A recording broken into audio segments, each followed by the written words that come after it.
Hello all, I am Shatabdi Acharya from Vedang Institute of Technology.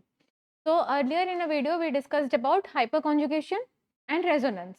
So in this video we will be dealing about certain questions on resonance, how to draw the resonating structures and how resonance can be used to understand the stability of any organic compound. So first of all, I have some structures before you. We will be drawing the resonance structures for these structures. Okay. The resonating structures for these molecules. Okay. So I would like to request you to first pause the video and try yourself once. If not possible, you can resume and see the answers here. So let's start. So if the first I can see, there is a lone pair of electron. The necessary condition for resonance is conjugation, right? There has to be a conjugation, and conjugation can be due to lone pair, pi electrons, and like any negative charges. So here what you can see is there a lone pair on nitrogen atom, there is a double bond on oxygen, and there are double bonds on this pentane ring also. Okay. So next condition what you have to see, whether all these sources of electrons are in conjugation or not. That means they are like in alternate single bond and double bond fashion or not. That they are intervened by a single bond or not. So if I see the first case, then I have a lone pair, single bond, double bond, lone pair, two single bonds. So here the conjugation is broken down, right? So here the resonating structures will be possible only for this part, and it cannot be elongated further because the conjugation is broken down by the intervention of two single bonds. Okay. So what will be the resonating structure? The first one, and yes, remember resonating structures are always represented by these double headed arrows. Okay. So for the first case, what this can do, this pi bond can shift on oxygen. Pi bond is a weak bond, so it can shift on oxygen. So one possible structure is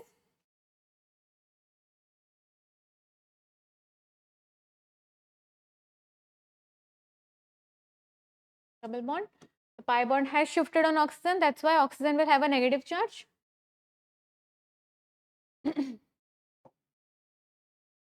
O negative, and the bond has gone from carbon, so carbon will have a positive charge. Now to compensate this positive charge, what the next possibility can happen is the lone pair of electrons on nitrogen, they can move here, right, because they are in conjugation with this positive charge. So the next possible structure can be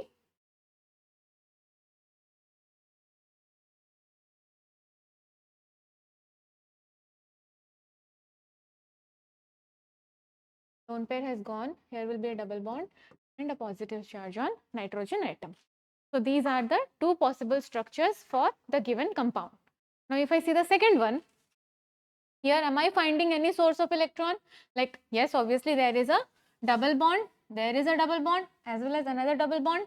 Now let me find the conjugation. See, double bond, single bond, double bond. Yes, I can find the conjugation. Again, single bond, single bond. So here the conjugation is broken down. The possible structure for this will be, obviously the question might be arising that this double bond, single bond, double bond, here we have single bond, but is there a regular fashion? We can travel from here to this carbon, then we have this carbon on our way. We cannot return back to this carbon, right? So this double bond which is present is not adding up to conjugation at any cost. Okay, it is simply there, but it is not a part of conjugation. So what I can do, first the lone pair will shift here, sorry, the pi bond will shift on oxygen atom, because see, why am I doing this? Why I have broken down this pi bond on oxygen atom? Why this on this?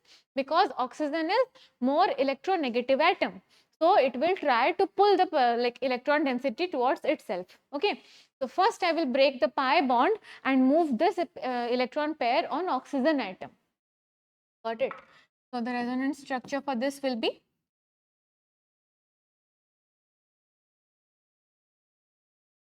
there's a double bond here, right?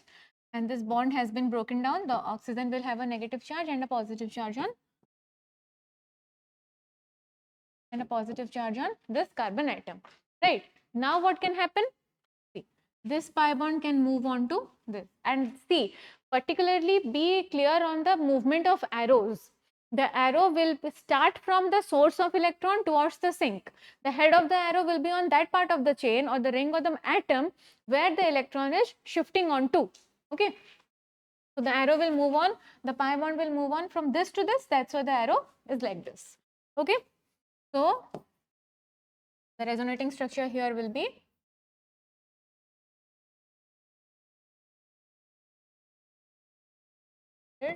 oxygen is having a negative charge and the pi bond has shifted from this carbon to this. So basically this is the carbon where the double bond is remaining intact always. Okay, the double bond has shifted from this carbon only, therefore the positive charge will be on this carbon, like this. Okay, this is the resonating structure for the second molecule or the second compound. Now if I move on, see here what happens, again the same case, there is a lone pair, then a single bond, double bond, single bond, double bond. Okay, here there is elongation of conjugation. So what are the possible structures? See basically, and remember another thing, the molecule will be stable if it has more number of resonating structures, because on going from one resonating structure to another, the molecule will lose certain amount of energy. So if more number of resonating structures are there, more amount of energy will be released in the process, and we know energy is inversely proportional to stability. Okay, so if energy is less, stability is higher. So if I see the here, what will happen? First of all, the pi bond will move on to oxygen. So the resonating structure will be O negative.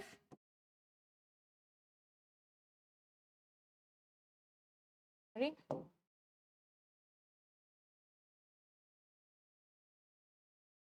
Yeah, the structure will be like this.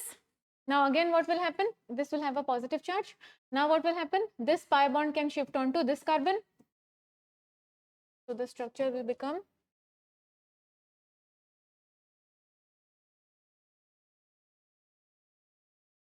now from where did the double bond go? Basically from this carbon to this carbon. Therefore this carbon will be having a positive charge. Now to neutralize this, what can happen next possibility? This pi bond can move here. So another resonating structure possible for it is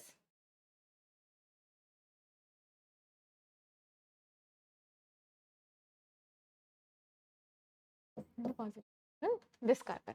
So these are certain possible structures for this given compound. Now if I see this one, what will happen?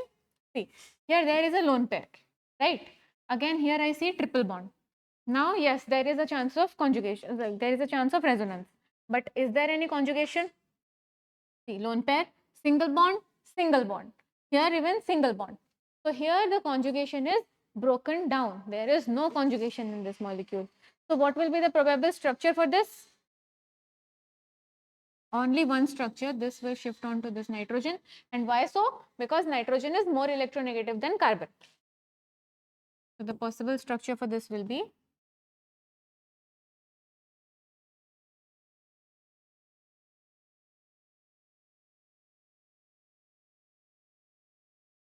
that's it.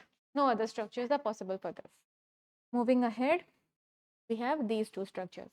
See here, although not mentioned, nitrogen will always have a lone pair of electrons. Got it? So here there is a triple bond, single bond, lone pair. Yes, I find some conjugation here, right? So here what I can do, first of all, I will break this on nitrogen. The structures will be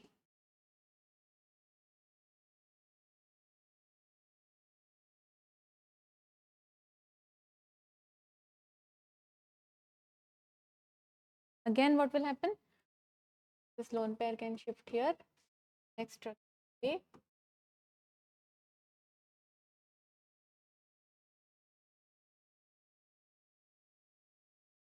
okay. These are two possible structures for the given compound.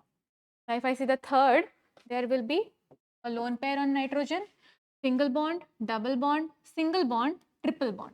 Yes, here I find a very good chance of conjugation, right? I can see a extended, like the entire chain is in conjugation with each other. So what will happen? Obviously, I'll start from this side. I will break this bond first.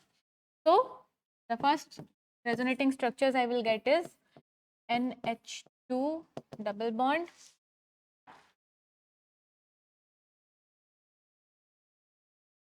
negative on nitrogen, positive on carbon. Next possible here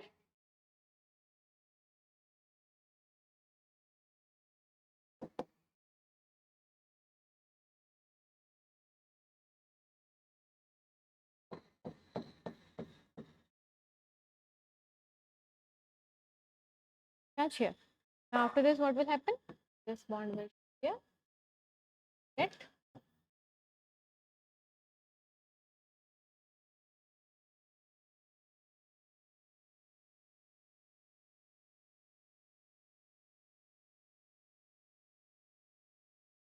okay. So how many resonating structures possible? 1, 2, 3 resonating structures are possible for this. Okay. Next example, this one. So here what I can see is NH2 positive charge. Then there is a double bond, single bond, double bond. But I cannot count this single bond and double bond because once I move from here to here, then here I cannot reverse back. Okay, I cannot revert the process. I have to go in a straight line fashion only. So if I'm going from double bond, single bond, double bond, I have to move only forward. I cannot come backward to count this one into conjugation, right? So, and if I want, can I travel through this also, this path also? No, it's not possible because double bond, single bond, again double bond. Okay, so I cannot take this path also. The only available path for me is this. Okay, so the first thing what will happen is this bond will shift on to this nitrogen atom. You will get the structure as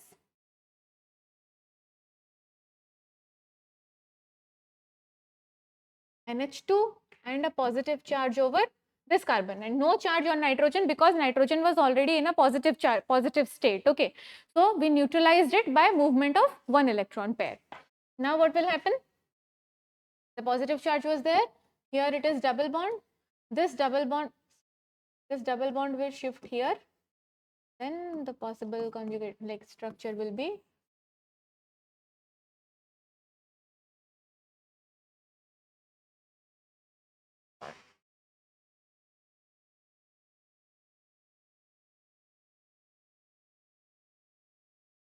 positive charge on this carbon. This is as it is. So there are two possible resonating structures for the given compound. Okay.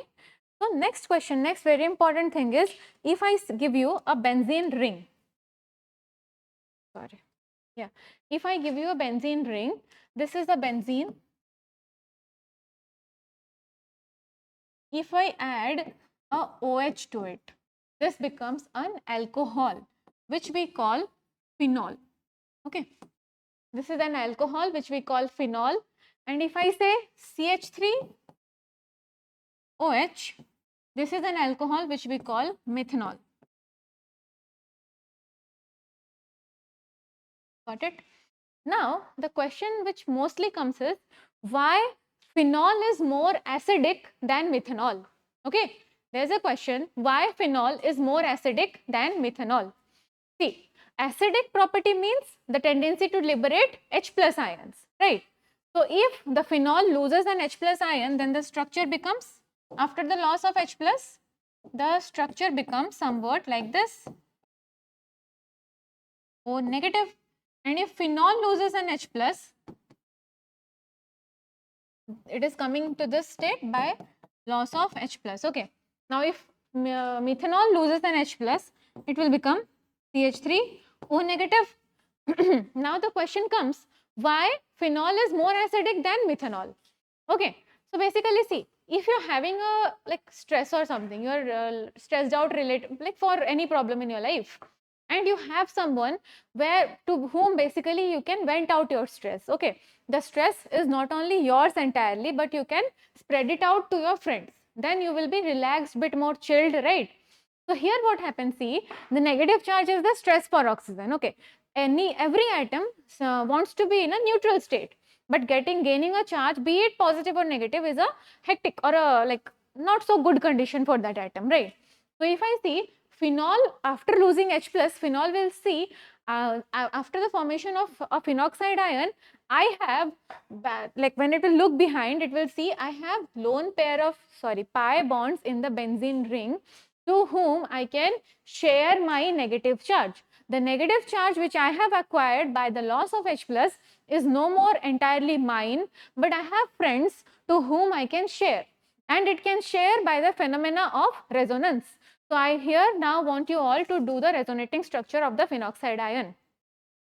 So phenol will see after losing H plus ion, I will form a phenoxide ion, but In that phenoxide ion state, the negative ion is not entirely mine. I can share that among all the 6 carbon atoms by forming resonating structures. But when this methanol, after losing H plus, forming methoxide ion, the methoxide ion has no friends to share its negative charge. The negative charge is accumulated entirely on the oxygen atom. Therefore, methanol sees after the loss of H plus, I will go to a very unstable state. So why would I go? I will rather not lose that H plus. But phenol will see after losing H plus, I will go on to a more stable state. So therefore, phenol can happily lose its H plus, but methanol cannot. Okay, that's the reason why phenol is more acidic than methanol. Methanol. So that's it for the, this were some of the questions which we were discussing on resonance. This basically covers all the key concept of resonance. I hope you are clear on this. Now you can practice more questions to be thorough. Thank you so much.